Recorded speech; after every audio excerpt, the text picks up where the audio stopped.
Évangile de Jésus-Christ selon saint Marc. En ce temps-là, Jésus regagna en barque l'autre rive, et une grande foule s'assembla autour de lui. Il était au bord de la mer.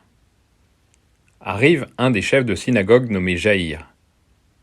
Voyant Jésus, il tombe à ses pieds et le supplie instamment. « Ma fille, encore si jeune, est à la dernière extrémité.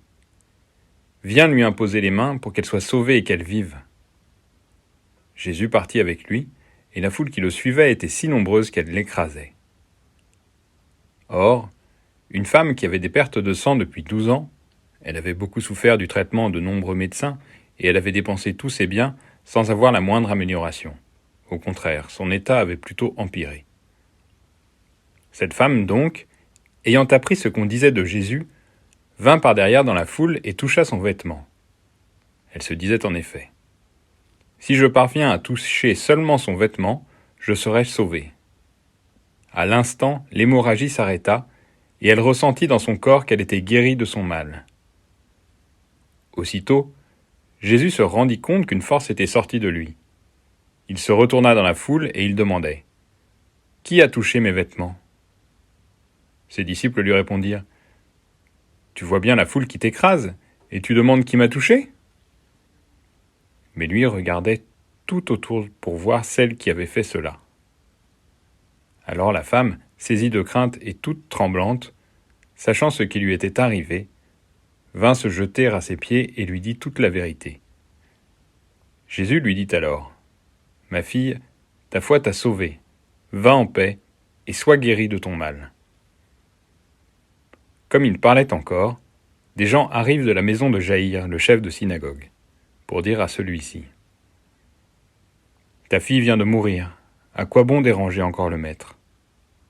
Jésus, surprenant ces mots, dit au chef de synagogue : « Ne crains pas, crois seulement. » Il ne laissa personne l'accompagner, sauf Pierre, Jacques et Jean le frère de Jacques. Ils arrivent à la maison du chef de synagogue. Jésus voit l'agitation et des gens qui pleurent et poussent de grands cris. Il entre et leur dit : « Pourquoi cette agitation et ces pleurs ? L'enfant n'est pas morte, elle dort. » Mais on se moquait de lui. Alors il met tout le monde dehors, prend avec lui le père et la mère de l'enfant et ceux qui étaient avec lui. Puis il pénètre là où reposait l'enfant.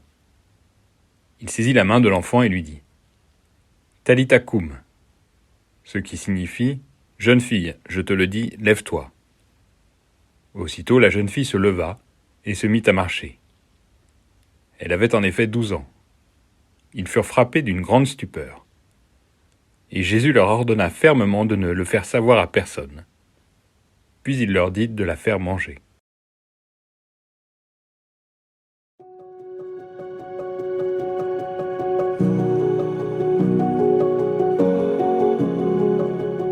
Déjà hier, nous avons vu la puissance de Dieu à l'œuvre en Jésus lorsqu'il expulsait la légion de démons. De l'autre côté du lac, c'est cette puissance qui se révèle à nouveau lorsque Jésus vient redonner vie à cette jeune fille et, sans doute, rendre à cette femme qui vient le toucher par derrière la capacité de donner la vie. Ces deux miracles qui impliquent des femmes sont l'occasion de contempler en Jésus le maître de la vie. C'était déjà vrai dans l'Ancien Testament. On avait bien la conscience que c'était Dieu qui pouvait donner la vie et la reprendre. C'est Dieu qui peut ouvrir et fermer le sein maternel. Dans ces femmes, c'est le mystère de la vie donnée par Dieu que nous pouvons contempler. Avec elles, nous pouvons rendre grâce pour la vie reçue et pour la vie donnée. L'une et l'autre sont essentiellement le don de Dieu, la vie de Dieu insufflée dans nos corps d'hommes. Que la vie est belle, dans sa force comme dans sa fragilité. Sachons aujourd'hui l'accueillir et l'honorer avec gratitude.